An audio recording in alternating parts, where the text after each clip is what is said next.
Okay, it says preparing live stream. Okay, so that's what it was. Okay, so I'm gonna go, got it. Okay. Okay, so we'll see what happens. Yay, let's see what happens. Have a good day. Bye, guys.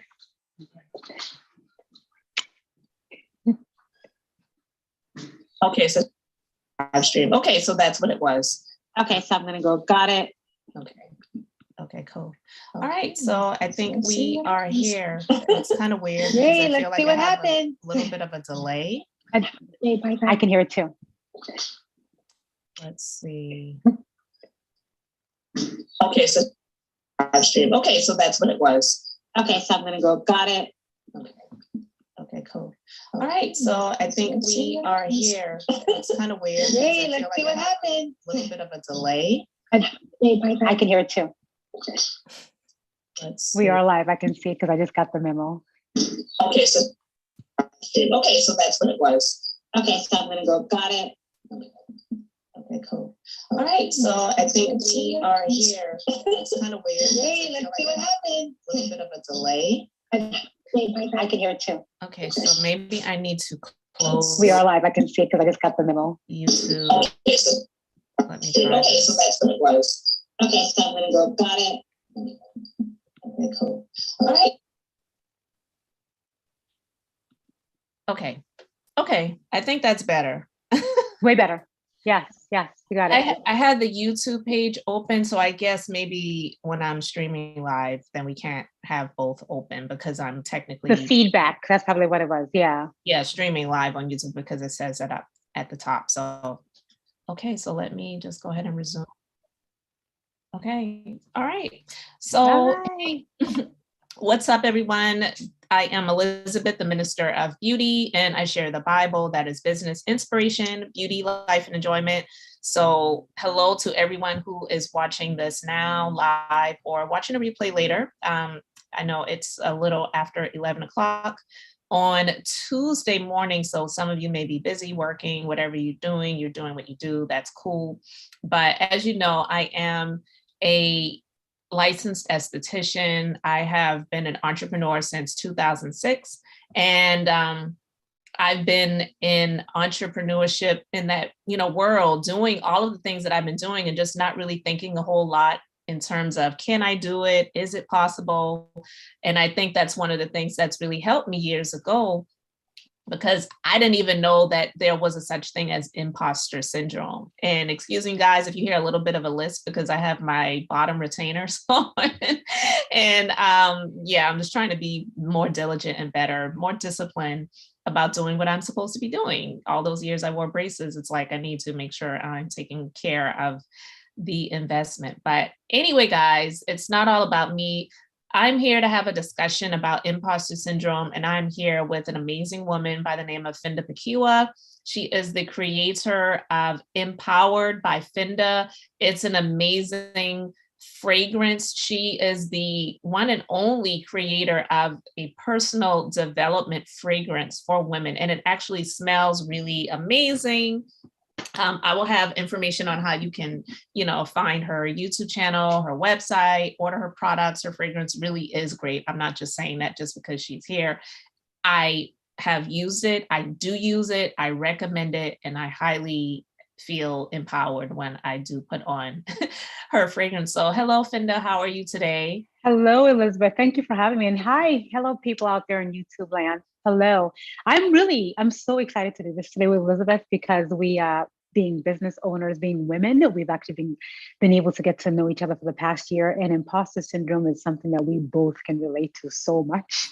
We can literally spend hours talking about it. So I'm like, hey, how about we take this online and try to help other people who've also suffered this, who don't know that they probably are currently suffering.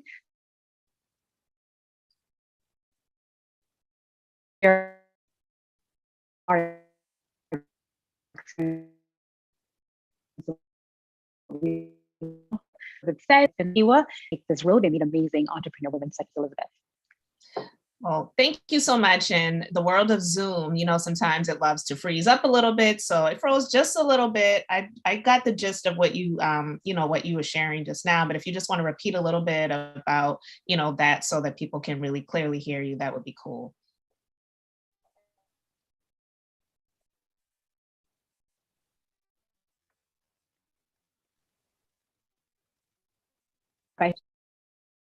in the Tequila, and it's a personal development scent, the only personal development scent for women. And I created it for women because I feel like when women are empowered, anything and everything can happen. Just I'm really grateful meeting people like Elizabeth, being a woman, and also we can literally share like for hours on this topic of imposter syndrome, because that's something that both of us have gone through, that we currently are still going through. We just wanted to bring it to this platform to help other people who may not know what they're going through, or who actually know what they're going through and how to actually help them, how we've helped ourselves to kind of step out of it. Awesome. Thank you for sharing that. Well, it's funny because like I was saying, I've been on this entrepreneurship journey since 2006. And because I just kind of had a vision in mind, and I just really was thinking about what I didn't want to do for the rest of my life, which at the time I was a legal assistant, and I knew I didn't want to continue in that field. I was just dedicated and determined to make a shift and a change in my life. So I wasn't thinking about, is it possible? Can I do it? All of those different things that a lot of people, experience and feel when they're dealing with imposter syndrome. So it's kind of funny to me when I learned about it. I really started feeling those feelings and learning that that's what I was experiencing probably around 2015. That's when I really started to even consider doing anything outside of the brick and mortar world where I was operating, my business and working with clients hands-on, providing beauty services. And when I was considering not quitting what I was doing, because I'm still doing it and I still enjoy doing what I do as an esthetician, but considering training other people, doing some things where I was creating products, digital products and things like that to share with others online and offer, or even maybe some sort of mentorship or anything like that, I started to experience those feelings around that time. And that's when I learned what imposter syndrome was. And it was crazy to me because I'm like, I I did like some of the scariest things where contracts were involved, where I had to sign leases to pay rent every month, whether I had any clients or not, to be able to source the revenue to pay the bills. Whereas with, not saying that there are no expenses when you do things for an online business, of course, especially depending on the type you have, there are going to be expenses involved, but the level of expenses is definitely far less than there are when it comes to a brick and mortar business. So it was crazy to me that I didn't have those thoughts of imposter syndrome back then when I was signing, like I said, signing a lease to be in a business location, to have a building. And then even when I had multiple locations, I still have multiple, but I just don't have as many as I used to. That was scary. I'm not saying it wasn't scary. I didn't have thoughts of, fear or whatever at any point in time. But when it comes to, and when it came to, and sometimes still comes to, because even like us doing this live video right now, going online, I told Finda, everyone that's watching, because she's actually the one that suggested we have this conversation, because we've had this conversation about imposter syndrome before. And she said, hey, maybe we should have this conversation online, take it online.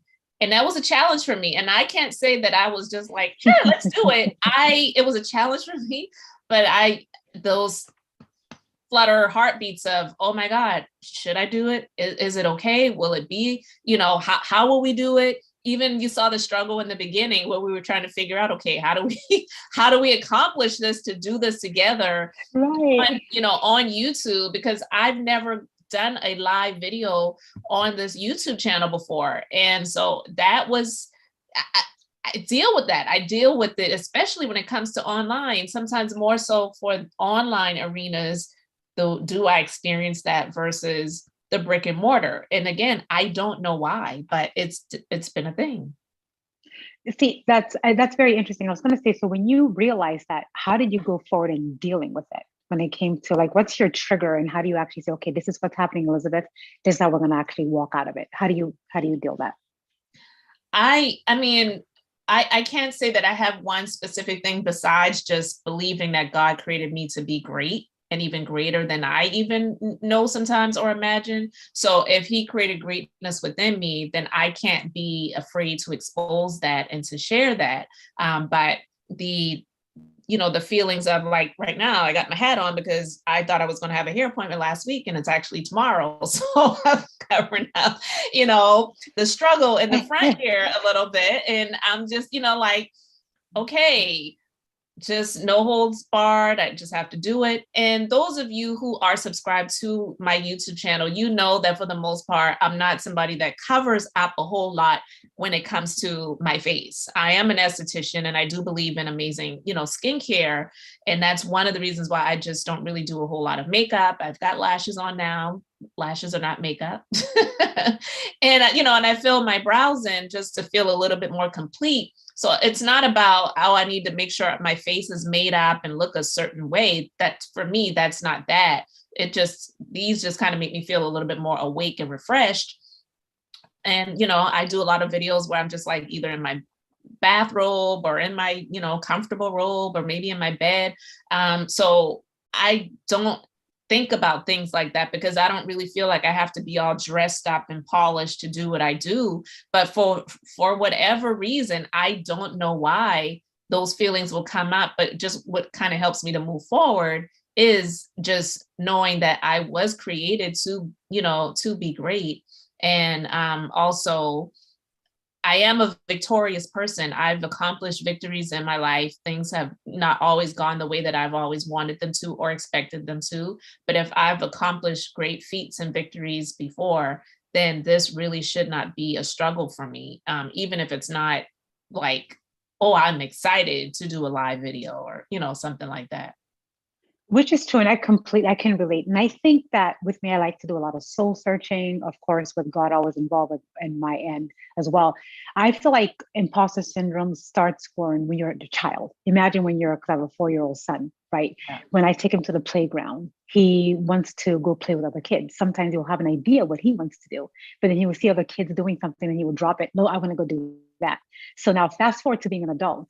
If we're out there and we're doing something so incredibly different, especially on Instagram, everyone's doing the same thing. Everyone's doing the same thing. But here I am calling my perfume a perfume for personal development. No one's doing it. And the content I'm creating, no one's doing it. So it makes me feel like if no one likes it, like, oh, crickets, what are you doing? Like you have all these things in your mind that would tell you like, oh, you're dumb. You don't know what you're doing. No one's paying attention. You're wasting your time. So all of these like false conversations that goes on in my mind, that's all part of the imposter syndrome, because it's like in one aspect, you want to please everybody else, which is a bad place to be. And the other part, you want to make sure that you don't forget who you are. So I feel like to me, the part about really dropping the imposter syndrome, which you never really do leave, by the way, I feel like that's the part that's always going to challenge you to step out of your comfort zone. Mm-hmm. To me,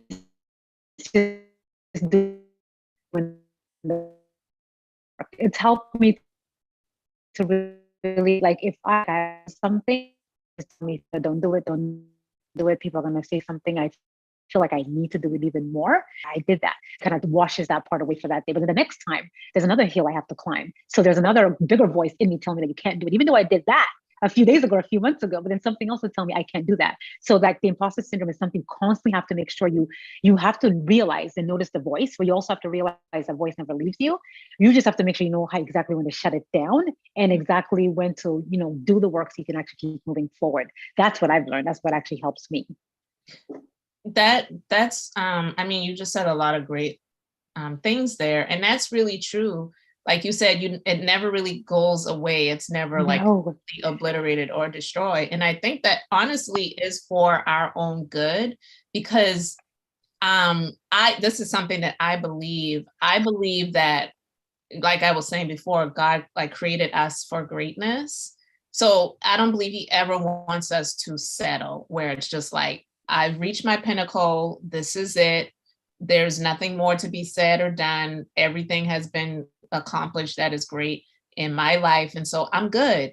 There's always something that can be done, even if it's just a little bit better or greater than what you did before. So I believe that it's good to have that sense of challenge there versus just feeling like, oh, this is easy, it's like, no, it really isn't. Even with me being the business owner that I have been for 14 years, a current business that I currently have, one of them, I never just act like, oh, it's no big deal. It's like, for example, if I have a new client that's coming in for lashes, it's a new client. I've never worked with that person before. I may have worked on thousands of women over the years, and I have.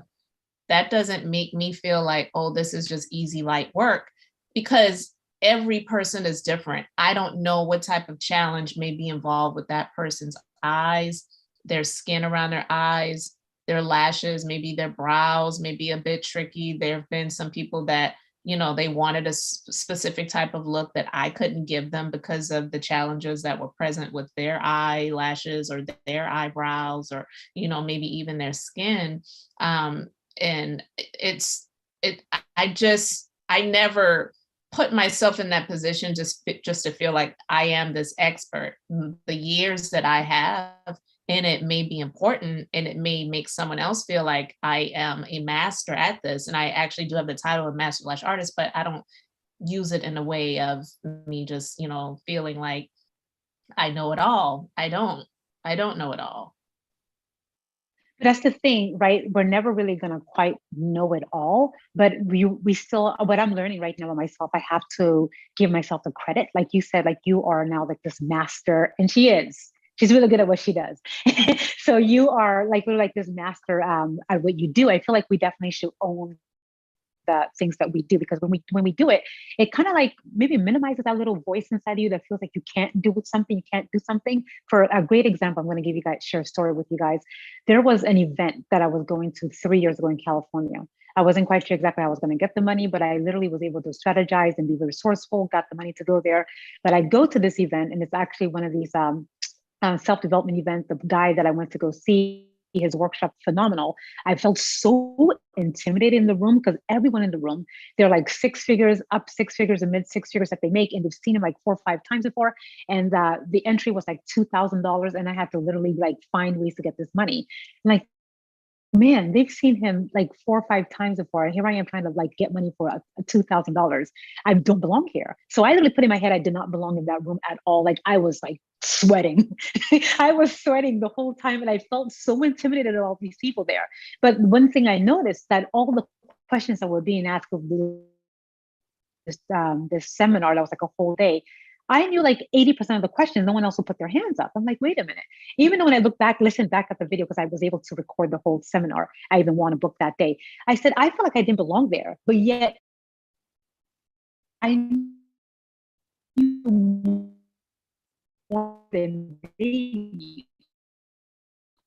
I didn't have the money there. It asked me that know that the imposter of are the things that you shouldn't be in the room, because it was telling me I should not be in the room, which was not the case at all. Because as I said, I listened back to that video over and over. I listened back to that playback. I'm like, man, I did really good. But yet looking there at that time, I really felt like I felt so small. I didn't even interact with the other entrepreneurs there, because I literally kept saying, Kinda, you don't belong here. You don't belong here. You don't belong here. But yet when I look back at it, I'm like, man, I did so good. But yet I could not get out of my own way at all for me to really embrace that moment and know that I actually did something great for that. So I keep that with me. I listen to it once in a while to remind myself that, just in the moment, sometimes I have to catch myself when I feel like I don't belong somewhere. To give myself that check that you've done the work. Now it's time for you to enter the room. You've done the work. Now it's time for you to enter the room. So that it just reminds me that it's always going to be there, but I always have to embrace the fact that I am doing the work. And the more I do the work, the more confident I do feel at the end of the day. Wow, that story, it reminded me of a situation, and this was it was coupled, the imposter syndrome was coupled with some depression, because I was going through some things at the time. This was in 2019, as a matter of fact, and I went to a conference in California, and at the time I had experienced a huge loss due to some theft in my business. And my husband was overseas at the time, and he wanted, we were on the phone talking on FaceTime as we normally did. And I just was really down that day. And he was just saying, what's wrong? And I said, well, there's an event that I really want to go to in California. And I'm used to just being able to just pay my way and it's not a big deal. And I can't do it right now. I can't go. And he said, do you really want to go? And I said, yeah. I said, well, use my credit card. And even though we were married, like I never would have asked him to help me with something like that. And I really just felt like, so I was definitely grateful and so humbled. And also I believe some of that was pride too. Some people may be like, girl, that's your husband. Like, why you had it? But but yeah, if that pride is there because you're so used to doing things yourself. Mm-hmm. So, but I went to this event and long story shortened, I met Kim Coles, who plays Sinclair on Living Single. Oh, cool. I actually met her previous I want to say it was a couple of years prior. I went to an event, same person who was having an event. It was Shalene Johnson. And I met her at this other event. And I just, went over to her and introduced myself because we were on a break. And I took a couple of pictures with her. But that was the extent of that at that previous event. But at this one, it was a lot more intimate per se, because at that previous event, there was probably well over 2,000 people at that event, whereas this one, it was probably maybe a few hundred. So that's a big difference. And at this one, it was the VIP luncheon. So I really wanted to just be there. So I actually sat right next to Shalene Johnson. Kim Coles was not at the VIP luncheon, but she was at the, behind the scenes sort of things. And so I introduced myself to her again. And when I told her that, she was like, well, where are you from? And I told her, where I lived. And she said, oh my God, you're in South Carolina. I have a show there in a couple of weeks. You should come out. And I'm thinking, yeah, right, whatever. But she had my name at will call for a ticket. And I went in and I sat in the front of the comedy show. And she even called me out, nothing embarrassing. She called me out and she's like, this girl is the lash queen. And I was like, oh my God, but I was so the imposter syndrome thing was so real. Girl, I don't even want to show anybody those pictures because I look horrible. My hair was a mess. My face was not up to what it normally would be. And I wasn't even dressed I feel like, not saying I was supposed to have been dressed up, but I definitely could have done a lot better because I was just going through some stuff at the time. And I didn't feel like I should be there. I was feeling those thoughts of who am I to be in the presence of this woman that I knew from when I used to watch In Living Color back in the day, because she was on the first season, of In Living Color, and she had been on Living Single for years. Who am I? The imposter syndrome thing was just really, really real, but she didn't see that about me. But I was downplaying the fact that she felt that I was important enough, to be, around her and to be in her presence. And I had her telephone number. She's like, save my number in your phone. I never followed up with her again because I just had these feelings of being imposter syndrome makes you feel like a fraud. And yes. I was like, who am I? I'm nobody. Why would I even message her? I mean, I messaged her initially when she gave me her number because she said, message me so I can save your name and number in my phone. And even then, when I did it, I was thinking, oh, I'm going to message this lady and she's not even going to respond to me. But hey, she asked me to do it, so I'm going to go ahead and do it. But I really just had these feelings of being a fake and a fraud. So I just was like, whatever. But I understand what you're saying. She felt that I was important enough to be around her, to even have her phone number. And I just was not in that place. I was just feeling like a failure and a loser and a fraud. Wow. And all of those different feelings, especially not just because she is a celebrity and I'm not, because I have no desire to be a celebrity. That's never been my goal. But also because I was experiencing some deficits in my business that were honestly not my fault, but yet and still, when you deal with those feelings, you feel that everything is your fault, and you feel that deficits or moments of losing, so to speak, it is because you don't know what you're doing. You are, a failure, you're a fraud. Who are you? Like those are the types of feelings that you have. And it just was it sucked because it shouldn't have been that way, especially all of the years, like I said, that even when I started, I didn't feel like, well, what am I doing? I just moved forward and did it anyway. So it's not something that you ever get rid of completely, but it's something that you just have to put in check. Absolutely. And when you were speaking about going to Kim Cole's event and you felt like, oh, who am I to be there? I think that's the thing, right? Like with us when it comes to women or when it comes to, imposter syndrome. I think there's a fine line between imposter syndrome. Elizabeth and I were talking about this before we went live, between that and also self-sabotage, because literally you going there and not looking your best, right? Even though you're like this, badass entrepreneur chick where you didn't look your best. So that's in a way you're sabotaging yourself because you feel like you didn't belong there. So if you knew you belonged, you would have put everything on. You would have put your best foot forward, but you didn't feel like you didn't belong there. So you didn't even put your best foot forward. So I feel like there's that line where we sabotage ourselves, but also like when you would feel like who am I? I do this thing. When people would run into me, I've met them maybe 7 or 10 years ago, maybe even a few months ago, and they'll say, Finda, my reaction is like, you remember me? In my head, it's like, why do you remember me?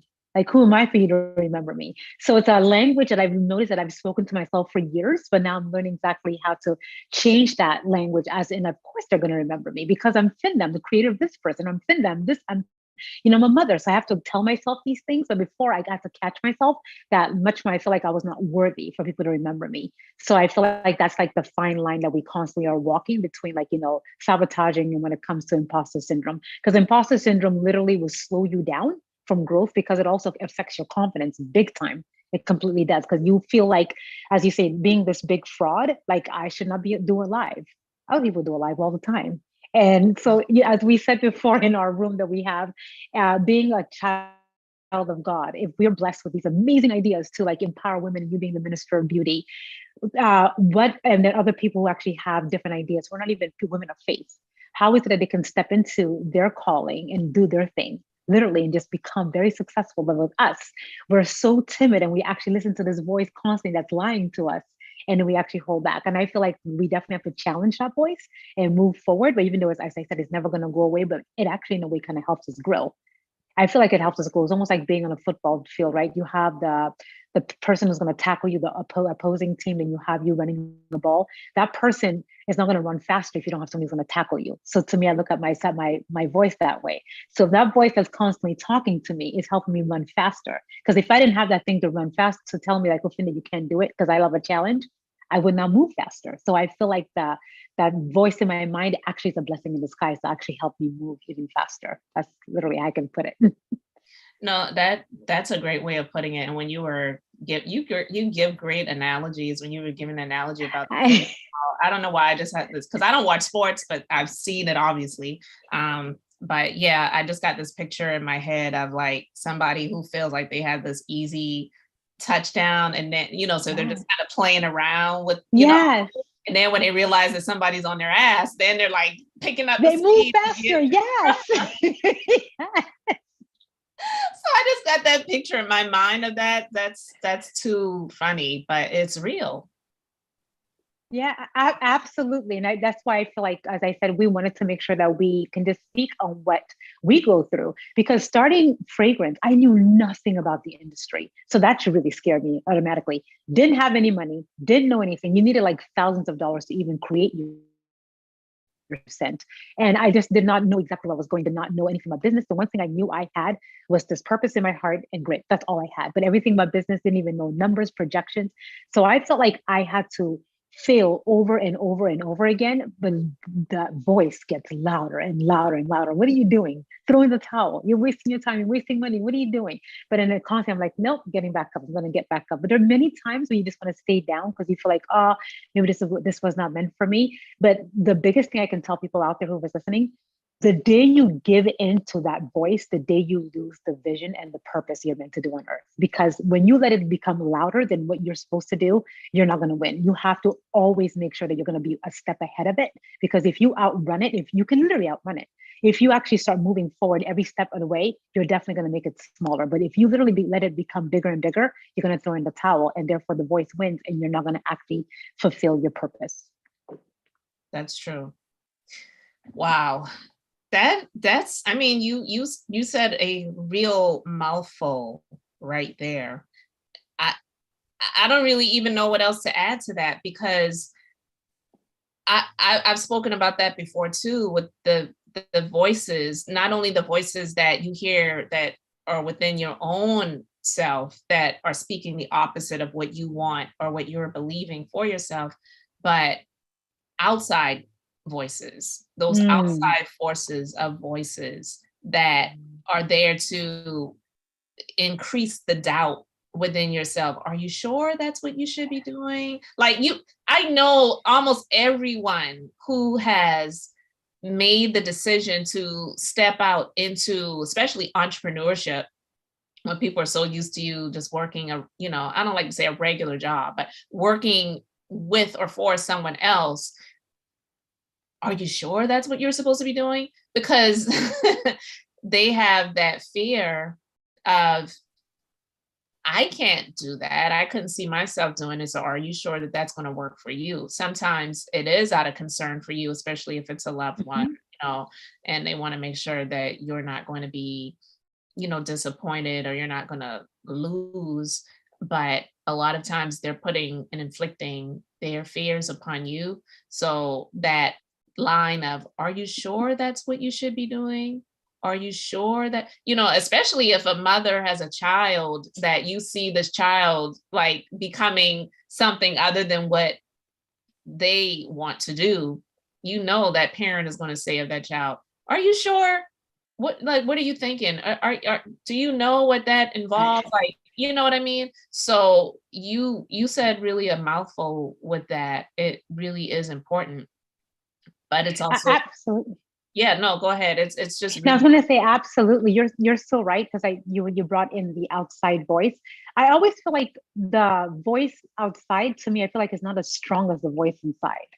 Because the voice inside is so strong. Because I can walk away from the outside voice, but you can never walk away from the voice inside that you can. So I feel like the voice inside is it's the biggest battle.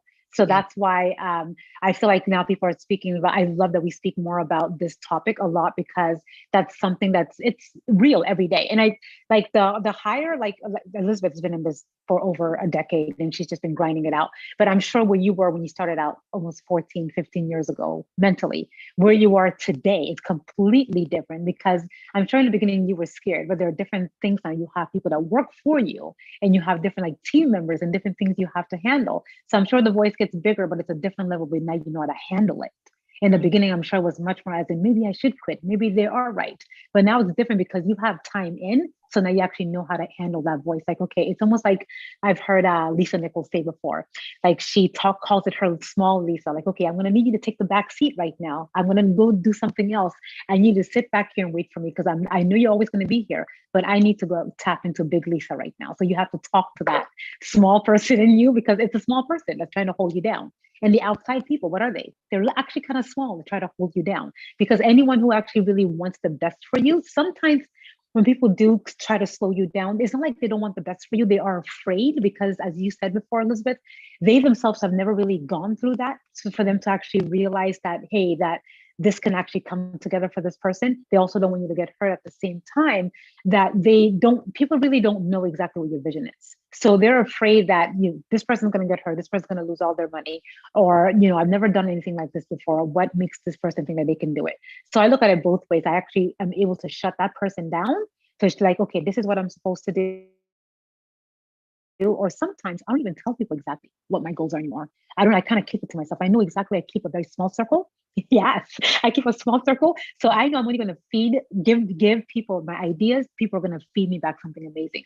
But if I know that if I give you my ideas that I'm trying to foster and bring together in fruition, and you're just going to, poo-poo on it, I'm not going to give it to you because you literally are going to make me second guess myself, and it's going to make that voice even bigger. So I don't need you to add more volume to the bass that's already in my head. So might as well just tell other people who really are going to help me grow. So that's why it's easy for me to step away from that voice. But the voice inside, I just have to know exactly how to navigate through that. Yeah, you said a lot of powerful things there, especially when you talked about how those outside voices, they, can add to the voices that are already, that you already have, Mhm. the opposing voices inside of you. Because think about it, like you would hear that echoing, at some other time, what they already said. And you have to like literally rebuke that and pull that down. And you hear those outside voices that are not speaking out loud within you. You have to literally speak out loud to rebuke that. Like if you were to count, I heard a minister say this, like count from 1 to 10 in your mind, and then speak something out loud. It interrupts the voice of the Ooh. counting in your mind. So you can't really counteract, those inner voices with other inner voices. You have to literally speak some things out loud. That's why they say it's really important to have your affirmations and read them out loud, because most people do have those negative voices within them. So that really is important to do. That's so amazing, Elizabeth. I love when you said when the ministers say you have to speak something else out loud. Like, and you said, what, 10 seconds you have to count. So when I was working in Nordstrom this past summer, I was doing it to actually kind of, with the hustle for my brand.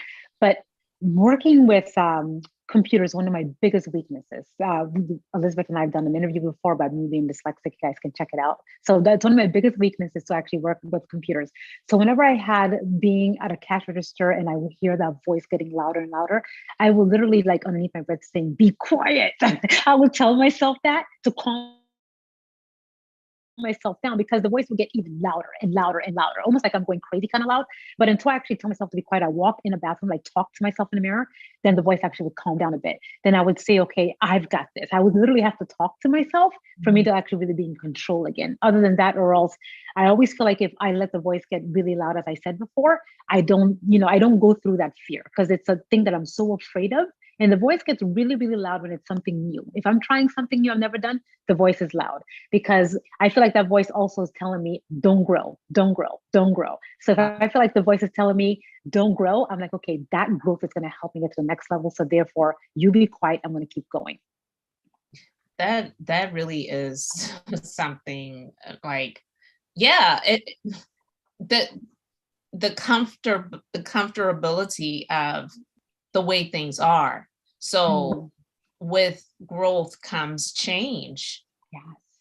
So yeah, it's not a comfortable thing to have that happen. So those voices really don't want things to change. And I mean, I've experienced that even in my marriage. And sometimes my husband would joke, like we met in high school, and sometimes he'd joke and say, I want the 18-year-old, he'll call me by my middle name. I want that 18-year-old back. I'm like, can I have that back? He's like, can I have that back? And I'm like, hell no.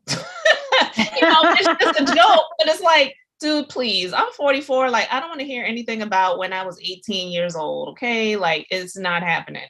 But, and those are just jokes that we have. But when people grow, they change. You would hope that someone isn't acting the way that they did when they were 18 years old, when they are 40. I mean, seriously, like you want to have some youthful aspects of, about you, but you don't want a 40-year-old to be acting like a teenager. Like it just does not look right. It doesn't, it shouldn't be. So when you mentioned about they can't really see the vision that you have, I said that a lot, going back to my husband again as well, because again, he was used to me being an employee. He wasn't used to having a wife who was a business owner, and it was a new venture for me. So a lot of things that I was doing, it was just so brand new. He didn't want me to be disappointed. He didn't want to see me lose or fail. Right. So he would, cast a lot of doubt in the situation, because he was used to this woman being a legal assistant, going to having the office, working, with the attorneys, and to go into like the beauty and wellness field, like what is that? It was brand new thing for me. And so I was at first like, really, you're not going to support me? But then I later, not much later, but I later realized that I can't be upset with him because he's used to things being the way that they are.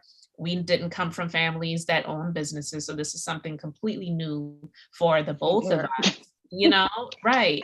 And three, my vision was not his. So I couldn't expect him to have the same faith in what I was, trying to accomplish that I did, because the vision was not given to him.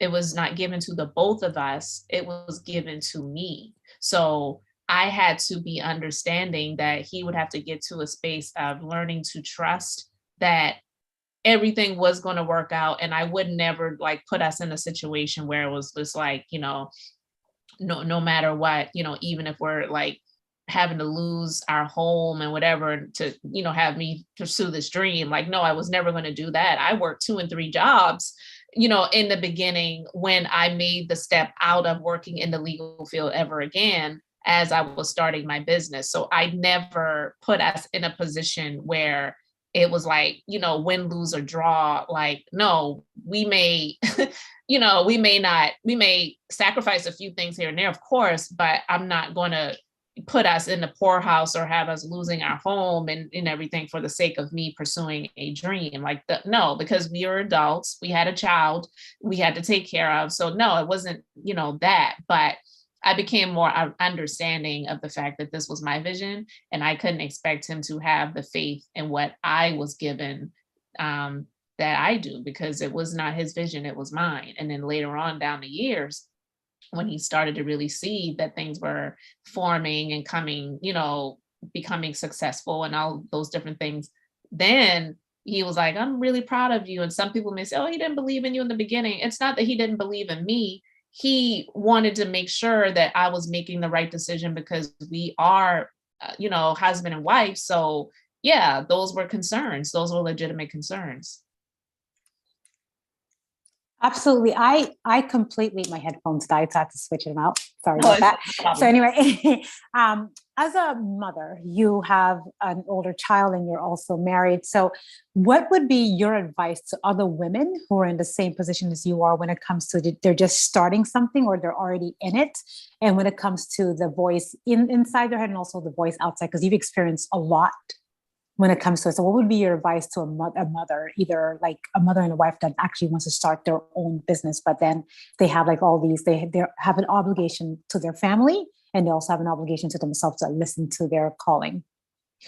One, I would never suggest for a mother or a wife or both, to forsake everything else for the sake of a dream. I never feel that it's ever too late for anyone to begin doing something. So just know that there is today, do what you can do today to begin, but don't feel that you have to, risk it all for the sake of pursuing a dream, because that is the thing when we become parents, when we become mothers. And I know all too well, I became a mother a week before my 16th birthday. And I made the decision to be responsible, to be a mother. I couldn't go out with, my friends like they were doing because they didn't have children. I did. And now I'm living a life that most of them wish they could live because they started having a bunch of kids and I only had one. But that's another story. But I'm just saying, you have to take into account that you are a mother. If you are a wife, you have to take into account that, when you get married, the two, they say, become one. So you have to consider the other person. You can't just say, man, F this, I'm going to do what I want to do, whatever you think is on you. Like, no, you have to consider the other persons. But if you have those conversations, you do what you can in order to achieve what you have to do. When I went back to school for massage therapy, it meant that I had to go to school after work. And I went back to school for massage therapy while I was still a legal assistant. So those were conversations that I had to have with my husband, whereas like, I'm going to be getting home later. We're going to have to make some adjustments when it comes to eating meals and, and spending time and all of those different things. But this is for this period of time. So we had those discussions and we made those decisions together that, okay, this is going to work. And that's what we did. So there may be some concessions that you have to make. There are going to be some sacrifices, because when you are a mother, and definitely, if you are, in a relationship with someone else and you both have responsibilities together, you do have to consider the other person so that you can make those concessions in order to see the vision come to pass, because it's not going to be like that forever. So those are some things that you just have to definitely consider. I love that so much, Elizabeth, especially where you say that you have to, when you were working at the same time, your meals could not really be the same. And you had to really, I would say, make sacrifices. And you also had to do an adjustment in your family. My son, he's 4.5, and my partner, we're not married, but he's my business partner. So it's more like an open dialogue that we have, where he would know, like, okay, yeah, we have to do this. We have to go here to shoot content. We have to go here to meet with these people. But then now our son is also involved. Like he comes along with me on when I'm going to go shoot content. He will create things with me. But it's the same time. But my personality was different. It was more like, pour everything into the dream. Let's pour everything. But now that I have a child, like, wait, I need to buy pull-ups. I can't do that. So right. I had to pull back, because my thing was all in, completely all in. But he isn't. He's more of the person like, well, finna pull back. Let's see what's going to go on. We need to pay for something here. So I had to learn exactly. There was a fine balance I had to do with that. And also, like, when I had my baby 4 years ago, I had to literally like put a lot of things on pause, because I'm nursing and I just had a baby. So a lot of things, like, I would still like listen to certain things or take mental notes, but I literally had to give myself like a good, like 8 months, I would say almost a year, for me to really kind of get back into the groove of things. So there are some things that are going to take a pause for a while when you are starting a family. Like, I have a young family like I do, but that you're going to have to be okay with that. Or you actually, if you have the financial backing, you can also hire an assistant. But still, I didn't want to be the mother where I'm giving so much to my business and ignoring my child because he's so young. And at the same time, or ignore my business and actually feeling bad because I'm spending time with my family. I had to really find the balance. And the balance for me is giving 100% when I'm with them. And then also the balance for me when I'm with my when I'm actually working on Empowered. So for anyone who actually is I would say a young mother, you definitely have to, like, don't feel guilty when it comes to really pouring everything in. Because to me, when I'm with my son, I tend to feel so guilty, like, oh my goodness, I'm not working on X, Y, and Z. So the voice will get a little bit louder in my head. But then now I'm in the same place where when I'm at the park with him, I'm with him. Like, I don't want to talk to anyone. I'm with the park with my son. So we have this schedule now because he starts school next year. So then when I am working on Empowered for either 2 hours, he will do his own thing because he can actually, hang out with himself by himself.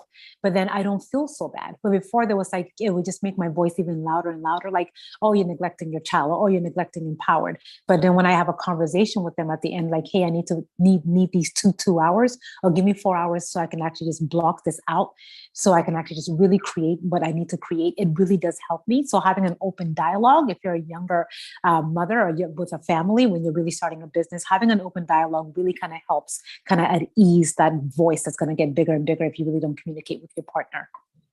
Yeah, that's very important. And and when you are a mother, and when you are, you're just a woman, period. Like, this is what this conversation has been about, imposter syndrome and how women deal with it in business, especially when you're new to something. You just have to be aware that those feelings are going to rise up, because one, you're doing something new.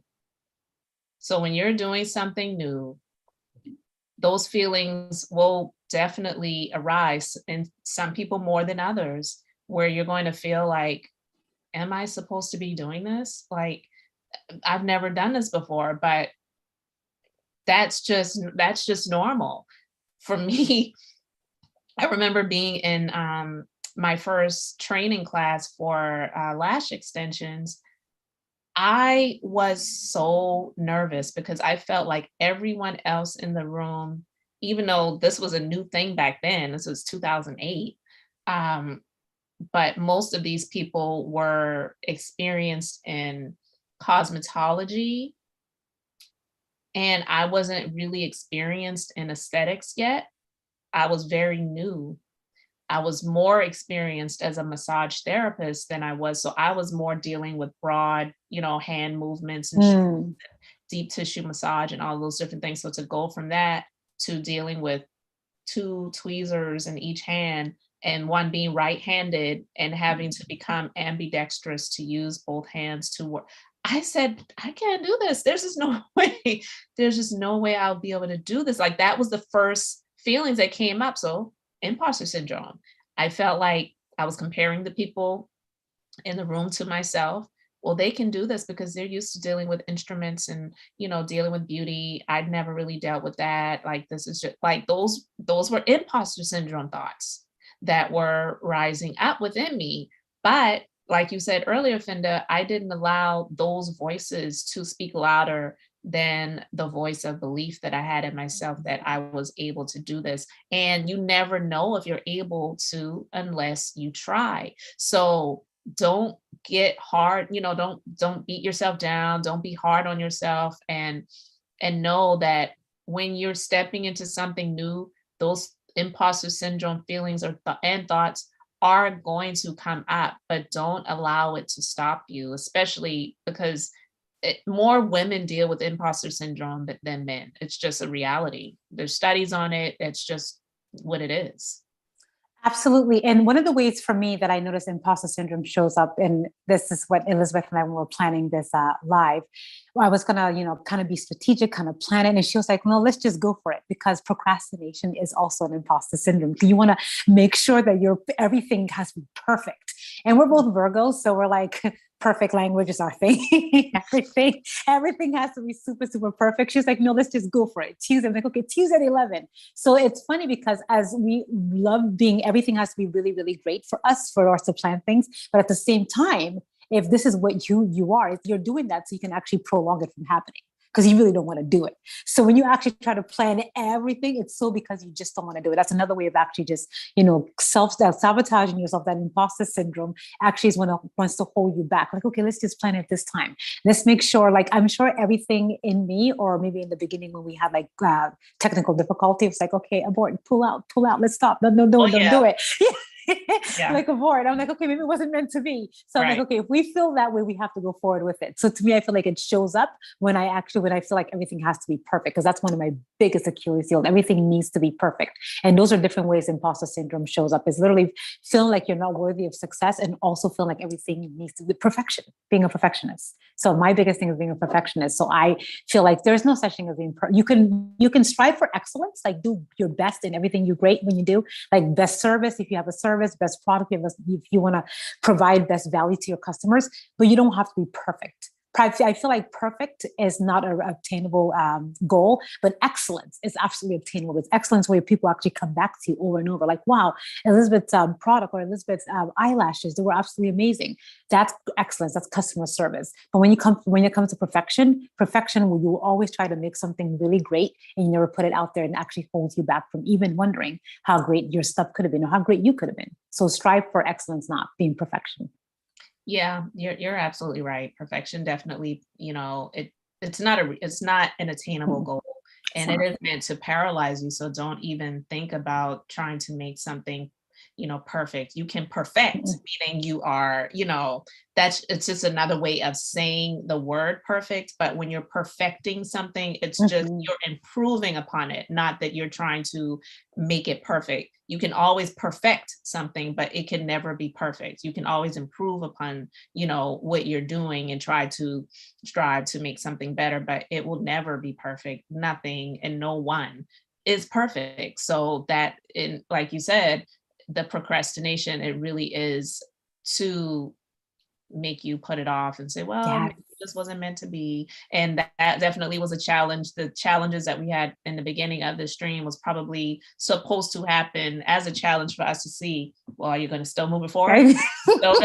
Are you still going to do this? Because, having the YouTube page open and the Zoom open and the feedback, and I couldn't figure it out. I'm like, oh my God, like, should I just shut up and maybe I need to close it out? Like, I kept it open because that finger wanted to go there. Yes. I guess it wasn't meant to close be. it out. Yeah, exactly. Well, hey, maybe we'll try it another time. but yeah, and we just still move forward and did it. So that alone is very empowering. Yes. Yeah. Because yeah, I just really would. I am that person.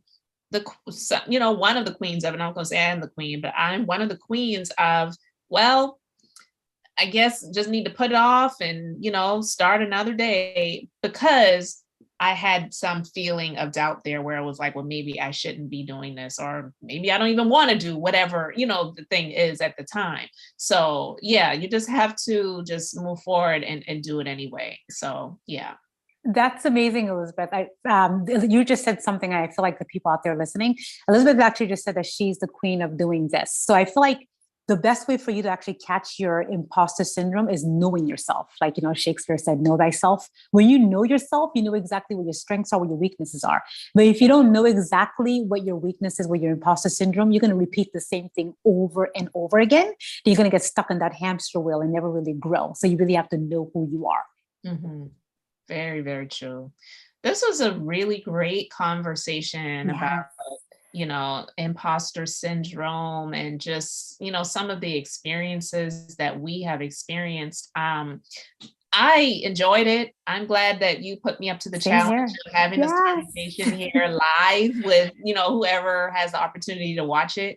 We really do appreciate you taking the time, and we would love to hear your thoughts. You can leave them in the comment section and let us know if you've dealt with imposter syndrome, how you tackled it, if you found out that that was your thing, or if you're just kind of learning like, wow, that's what I've been dealing with or going through, and I didn't even realize it until now.